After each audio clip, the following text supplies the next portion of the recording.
25 lawmakers spill on what Congress is really like. Sex, drinking, and dementia in Congress. Capitol Hill has been the site of scandalous behavior for decades, but in recent years, we've seen suggestions of cocaine-fueled orgies. Ugh. Congress is disgusting. Here's this article from Politico telling us about sex, drinking, and dementia.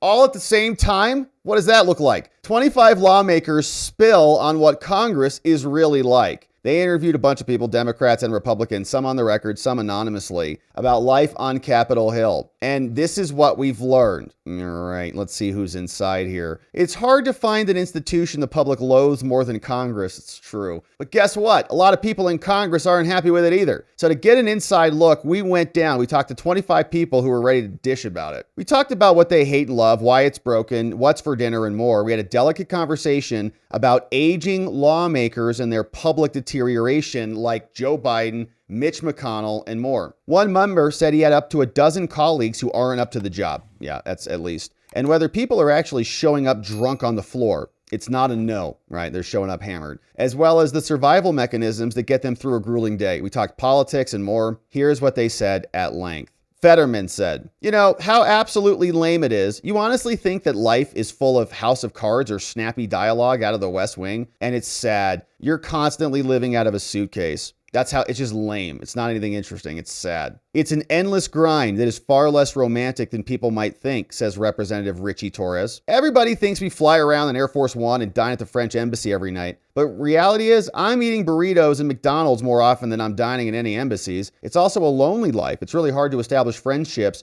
just because the pace is so breakneck, said another Democrat. So good. 3 Democrats so far. A Republican said the member's salary, $174, has not been adjusted for inflation in 15 years. Some would argue that if you have a body that only the very wealthy and very poor can be a part of, you're locking out the great American middle class. And I think that's right, actually. I think that it would be good to disincentivize the fraud by paying them a lot, right? If you pay them a lot, and I mean like a lot, like $1 million a year or something like that, maybe a Senate's like $5 million a year, like a big number. But you'd have to say you can't take any money and you have to be fully transparent and there's no lobbying meetings, like there's nothing like that happening. So just so you're ultra clear about this, no NGOs, your wife, her records are public, you're, close, everybody's public, but you're gonna get paid a lot. But you're not doing any of this lobbying crap. Like, would that be better for America or not? And you might say $1 million is a lot, Rob. It's a lot. It's true.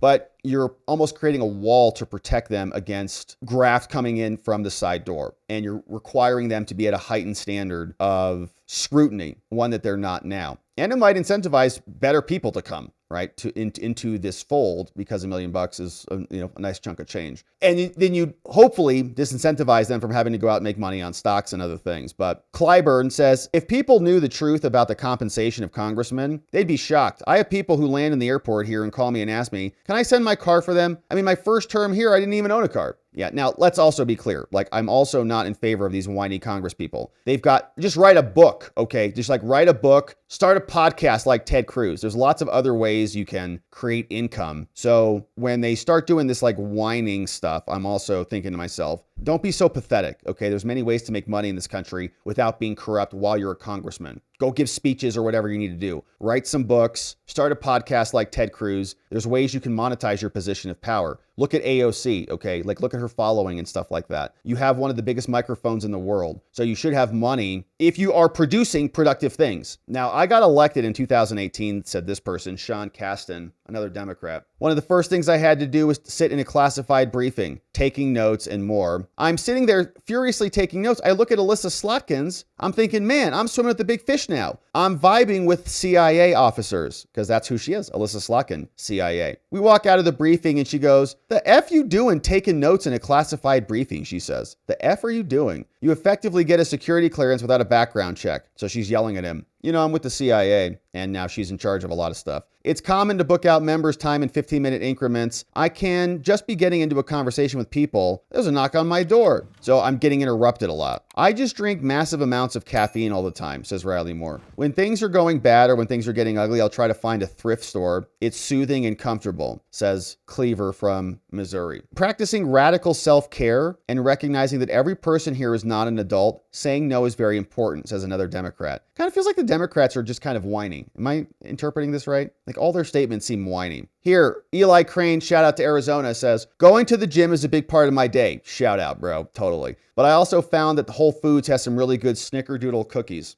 See, that's not as whining. It's just like, no, I go to the gym and I do my job. This one, R. Ohio. The National Archives, I find it the most amazing thing in my midlife crisis. I think I've been there 5 times already. I've only been there for 10 months, been here for 10 months. Rosa, Democrat from Connecticut. I love to shop. I love shoes. It's a good thing. Good for the soul. Oklahoma, Tom Cole. I would start out with cigars and clean liquor. But no, seriously, I think you really either love your job or you don't. I don't think people that think they're doing the country a favor or that they're sacrificing to serve last very long. Yeah. Sean Casten, a Democrat from Illinois, says, I think it's appropriate to talk about expanding the size of the House. That's interesting too. I agree. We'd have more representation. Here we go. Sex, drinking, and dementia in Congress. Says that Capitol Hill has been the site of scandalous behavior for decades, but in recent years, we've seen suggestions of cocaine-fueled orgies. An ethics committee investigation into Gates, allegations of extramarital affairs, eyebrow-raising romances. What's going on here? John Ossoff, Democrat from Georgia, says, there may be. If there is, I haven't seen it, though. I go from the office to bed to the office, but the House is a wilder place by reputation. Gross. Well, we know what happened at the Senate with that dude getting jousted on Amy Klobuchar's seat. I would say DC is more like Veep than House of Cards. We've had a couple of Veep moments in my office. Richie Torres says, I'm one of the few gay members. I do not inquire about the sex lives of my colleagues in general, especially my heterosexual colleagues. I can assure you, though, as a gay man, I'm certainly not cheating on my wife, says Richie Torres. Well, there was gay sex in the House of Representatives. I'm sorry, I think it was the Senate chambers, right? Gross. Posted video of that. Absolutely, Eli Crane says, we're human beings, right? We're all sinners. So to even put on the facade that we're not regular people that are tempted and do stupid things is laughable. It's ridiculous. So don't act like your poop don't stink there, Eli. Jim Himes, is there any dementia and intercourse going on? I have no idea. I've been doing this for 16 years. I don't think anybody has ever come up to me and said, hey, I'm cheating on my wife. All right. Now, what about people who show up drunk? Jim Hines from Connecticut says, every time we do an 11 p.m. vote, a minority of the chamber has a 0 blood alcohol content. A minority, 0 BAC.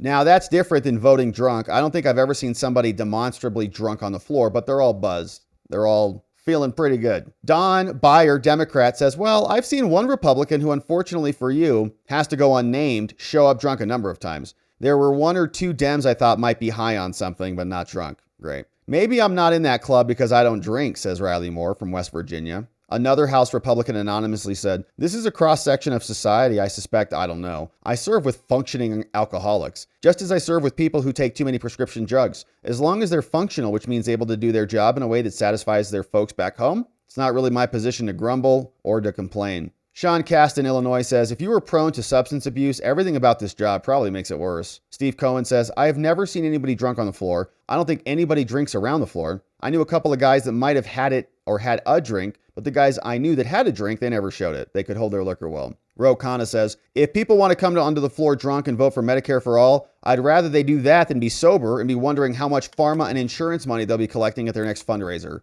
Yeah. Now, how about dementia? Jim Hines says, there's no question that somewhere between 6 and a dozen of my colleagues are at a point where I think they don't have the faculties to do their job. 6 or 8. 6 and a dozen. Oh my gosh. A House Republican says, I have a difficult time sometimes telling between the deterioration of members and a handful who are just not very smart. Wow. So they're either just dumb or their brain is gone. I can't tell the difference. I do think that leadership probably has a responsibility on both sides when somebody's getting past their due date to encourage them to step aside. I knew it was hard for them because the votes were so close, so they had a reason not to do it. But if they had a comfortable minority or majority, they would have been very good to say, please retire. In Feinstein's case, it was not just being able to do the job, says Ro Khanna. If you're missing votes, if you're not participating in meetings, someone is really in decline. They need to step aside. This guy says, I've watched some of these members and I think, why? Why do you want to be here? I just turned 64. If I die in the Senate, it'll be because a bus hit me on Constitutional Avenue. Otherwise, I'm out. Nicole Maliatakis says, I think imposing an age limit in Congress would not be a bad idea. And when is it time to retire? For most of them, the time is now. So that's Congress, drunk, maybe having intercourse with each other, doing drugs on the House floor, dementia, and they're idiots all in one season.